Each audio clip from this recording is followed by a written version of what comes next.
አንተ ቤት እኔ አንተ ፊት የምቆም ሰው አይደለሁ። ሰዎች ምእመናን እንደምን ዋላችሁ? እንዴት አመሻችሁ?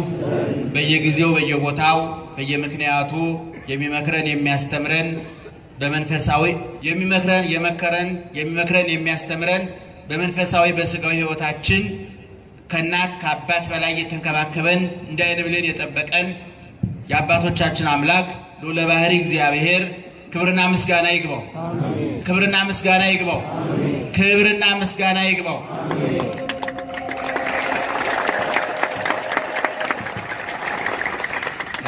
ብርድም ዝናብም ስለሆነ በጊዜም ወደ ቤታችን እንድንገባና እንድጠቃለል አጠር ያለ ነገር ትምህርት እንማማርና ወደ ቤታችን እንገባለን።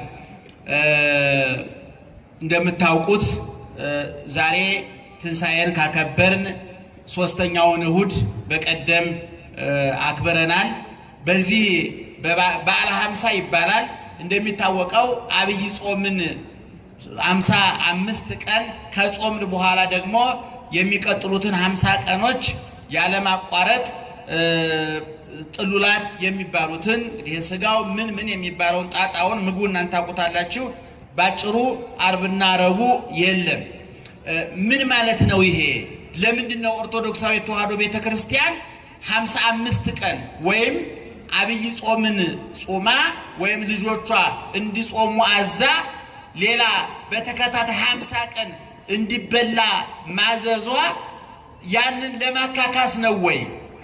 የባከነውን ጊዜ ያንን ለማካካስ ነው ወይ የሚለውን ለምንድነው ቤተክርስቲያን ይሄን ያደረገችው የሚለውን ነገር እንደው አጠር አድርጌ ልንገራችሁ።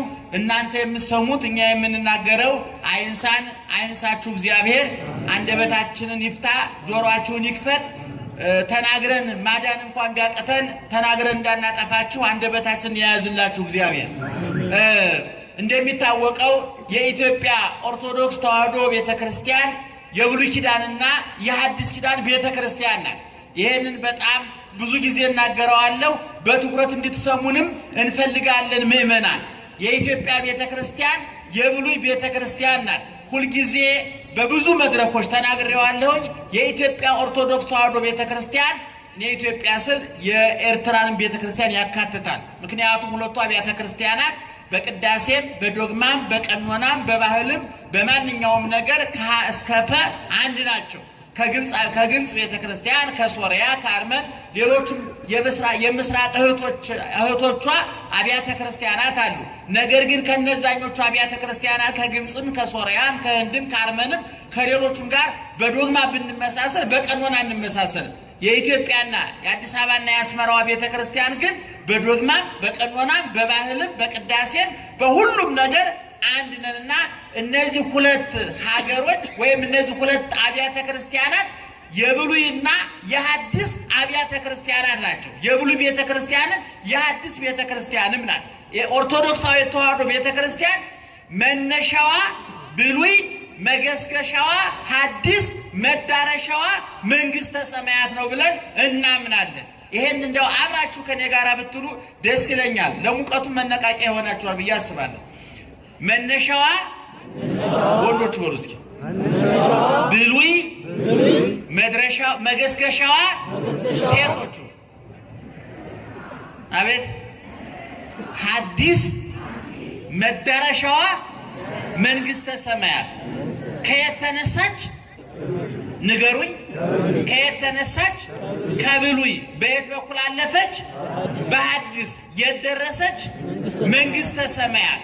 ከብሉይ ተነስታ በሐዲስ በኩል አልፋ መዳረሻዋ መንግስተ ሰማያት ነው። የሁሉም ነገር ማጠቃለያ፣ የሁሉም ነገር መደምደሚያ ብሉዩ ቢነበብ ሐዲሱ ቢተረጎም መጻሕፍተ መነኮሳቱ መጻሕፍተ ሊቃውንቱ ውዳሴው፣ ቅዳሴው፣ መልኩ፣ ሰዓታቱ፣ ማህሌቱ፣ ገርሉ፣ ድርሳኑ፣ ተአምሩ ቢዜም ቢዘመር ብንቀኝ ቢተረጎም የሁሉም ነገር የዞረ ድምር ውጤት ልጆቿን ለመንግስተ ሰማያት ማብቃት ነው የኦርቶዶክሳዊት ቤተክርስቲያን ዓላማ።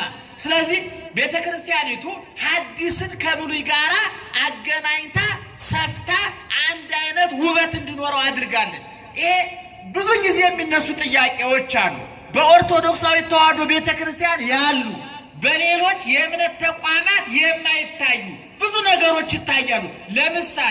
ለምሳሌ የሆሳዕና ዕለት አህያ ላይ የክርስቶስን በዓል ስናከብር አህያ ላይ ተቀምጦ ዘንባባ ይዘን ሕማማቱን እንዴት አድርገን እንዳከበረን ታውቃላችሁ። የቅዳሜ ስዑር ዕለት ቄጤማ ይዘን በፊታችን ግንባራችን ላይ እያሰን አክብረናል። የሕማማት ሳምንት በቤተ ክርስቲያን የሚነበበውን ሰምታችሁታል። ከዚያም በኋላ ደግሞ እንደገና አሁን ይሄ ከትንሣኤ እስከ ዳግም ትንሣኤ ድረስ ያለው 7ቱ ቀን ደግሞ እንደ አንድ ቀን አድርገን ትንሣኤውን አክብረናል። እንደገና ደግሞ ከዳግም ትንሣኤ ጀምሮ ለ50 ቀን መንፈስ ቅዱስ እስከሚወርድበት ቀን ያለውን 50ውን ቀን ደግሞ እንደገና እንደ አንድ ቀን አድርገን እናከብራለን። ይሄ በሌሎች አብያተ ክርስቲያናት ማለት ይከብደኛል የእምነት ተቋማት የለም። ለምንድን ነው ያልኖረው? እንዳይኖራቸው ፈልገው ነው ወይ ሲባል አይደለም።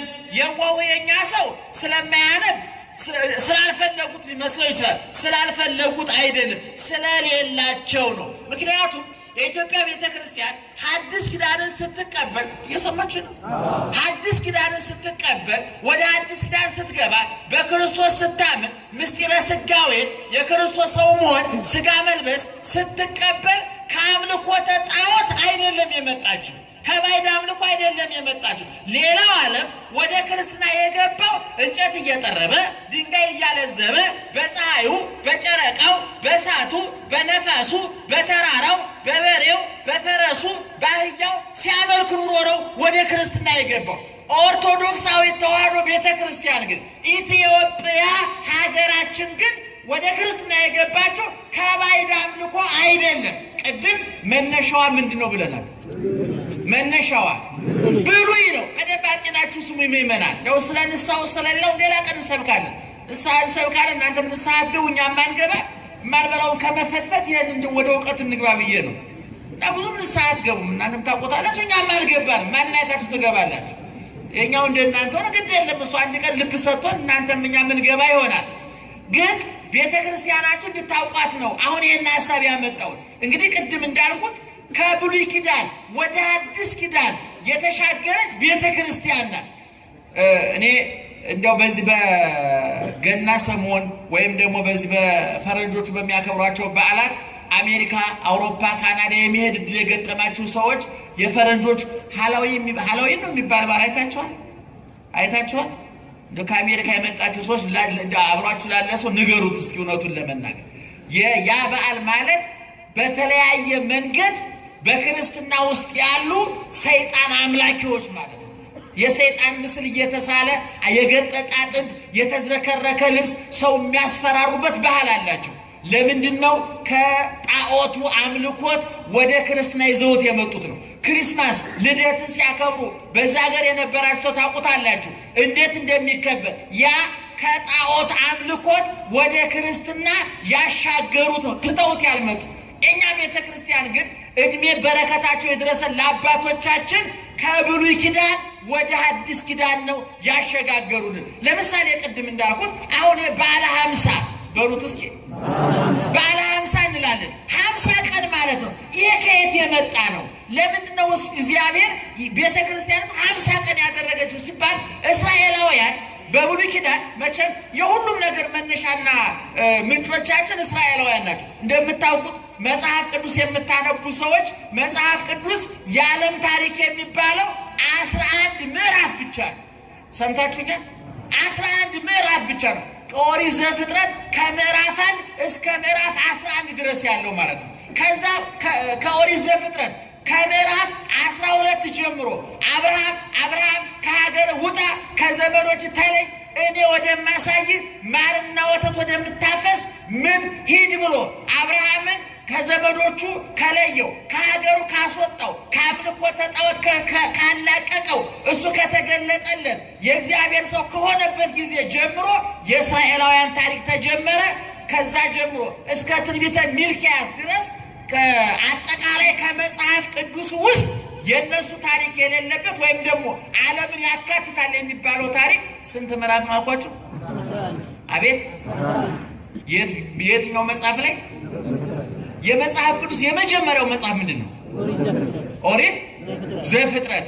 ኦሪት ዘፍጥረት ምዕራፍ 1 ቁጥር 1 ምን ብሎ ይጀምራል? በመጀመሪያ እግዚአብሔር ሰማይና ምድርን ፈጠረ ይልና እስከ ምዕራፍ 12 ድረስ ዓለም እንዴት እንደተፈጠረ አቤልና አዳምና ሔዋን ከገነት እንደተባረሩ አቤልና ቃየል ምን እንደሆኑ የአባቶች አረገ ትውልድ ምዕራፍ 5 ላይ ምዕራፍ 6 7 8 የጥፋቱ በኖህ ጊዜ እንደዘነመ 9 ላይ ኖህ ከመርከቡ እንደወጣ ምዕራፍ 10 ላይ የኖህ ልጆች በሶስት ተከፍለው እንደተባዙ ምዕራፍ 11 ላይ በሰናዖር ህንፃ እንደተገነባ ያን ህንፃ እግዚአብሔር እንዳፈራረሰው በዚህ ምክንያት ሰዎች በቋንቋ እንደተለያዩ ሰው በቋንቋ መለያየት የጀመረበት ጊዜ እንደሆነ ከነገረን በኋላ ምዕራፍ 12 ላይ ቅድም እንዳልኳቸው እግዚአብሔር አብርሃምን አገኘ።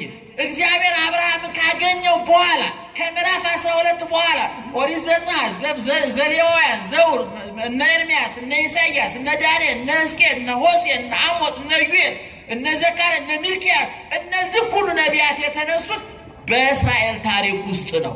ስለዚህ አብዛኛው የሐዲስ ኪዳን እርሾ ዝግጅት የተደረገው በሐዲስ ኪዳን ነው። እንዳውም ታላቁ ሊቅ ዮሐንስ አፈወርቅ ምን ይላል? እግዚአብሔር አብርሃምን ከሀገር ውጣ ከዘመዶች ተለይ ካለበት ጊዜ ጀምሮ እግዚአብሔር አብርሃምንና የአብርሃምን ዘሮች ብቻ ነቢያትን እየላከ መና ከደመና እያወረደ ውሃ ካለት እያፈለቀ ለእንጨት ለድንጋይ እንዳይሰግዱ ታቦት አስቀርጾ 10ቱ ቃላትን ሰጥቶ መጻሕፍትን አጽፎ ደቂቀ ነቢያትን፣ አበይት ነቢያትን፣ ካህናትን፣ መኳንንትን፣ መሳፍንትን፣ ነገስታትን አስነስቶ በሙሴ ጊዜ ድንኳኑን በሰሎሞን ጊዜ ቤተ መቅደሱን አሰርቶ ይህን ሁሉ እንክብካቤ ለምንድነው ለዛ ህዝብ ያደረገው? እውነት እግዚአብሔር ሌላውን ዓለም ጠልቶ ተጸይፎ ረስቶ ዘንግቶ ነው ወይ ብሎ ይጠይቃል። ማን ያልኳችሁ ሊቅ? አይ ዮሐንስ። እንደው እሱ ስጠሩት ሁሉ በረከት ታገኛላችሁ። ብታውቁት በእውነት ምግብ ይሆን ነበር። ስሙ ብቻ ምግብ ነው ሰውየው። አረ ሰውየው የማይባል ሰውየው በላይ እኔ ቢጤ ነው። ቅዱሱ ነው የሚባለው። ሊቁ ቅዱሱ ጻድቁ ነው የሚባለውና እና ይሄ ሊቅ ምን ይላል? እግዚአብሔር ያንን ህዝብ የተንከባከበው እስራኤልን የተንከባከባቸው እነሱን ስለሚወዳቸው አይደለም፣ ዓለምን ለማዳን ዝግጅት ያደረገበት ሀገር ነው። ያ ሀገር መቼም ታውቃላችሁ፣ እንጀራ ኩሽና ይጋገርና የት ነው የሚበላው? እዛው ኩሽና ነው የሚበላው። እንግዲህ እዛ የሚበሉ ይኖራሉ፣ ግን ህግ አይደለም። አነሳስቶ ላስጀመረን አስጀምሮ ላስጨረሰን ለልዑል እግዚአብሔር ክብር ምስጋና ይገባል ለዘላለሙ